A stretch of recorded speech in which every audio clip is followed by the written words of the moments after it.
I am with my good friend Joe. We are both recruiters, senior recruiters in the gaming industry. I'm Activision Blizzard King. Joe's got experience at Epic Games, EA Sports. We both have many, many years experience of recruiting, and these are some FAQs that we've answered for you. Enjoy. Question that I get asked a lot, you get asked a lot, I know, is how do I use the skills I already have, or my, the transferable skills I have to get into the gaming industry, right? And really there's, again, a few things you can do here. So one, to your point that you just made, you might be able to do the current role you're doing just in a gaming company. Some people, as you said, don't actually know that. I've reached out to people in the past for IT roles, for example, and they've actually said to me, oh my God, yeah, like I love gaming, but I just didn't even, again, I thought I had to be like a game developer to kind of work in it. But no, there's plenty of roles that especially the bigger gaming companies have. So your skills can transfer very easily in that sense.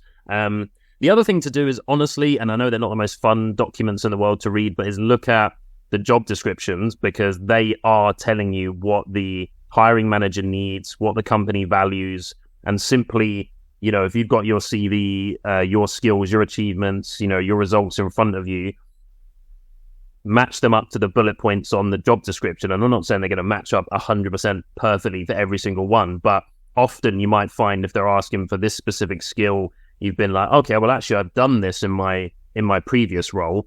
And I think what people miss sometimes is they just kind of list what they've done in their previous role, and then are just sort of hoping that a recruiter or a hiring manager kind of infers almost, or like maybe even guesses that it's like, oh yeah, so I guess they could do this role, and that's probably not going to fly. And we can get into more kind of on one of the other questions on kind of how to get a hiring manager to take a chance on me. But yeah, the job descriptions are giving you, I was about to say clues, but they're literally giving you the exact thing that the company needs and values. And so it is really important to look at those and then kind of audit that against your own achievements, your own experience.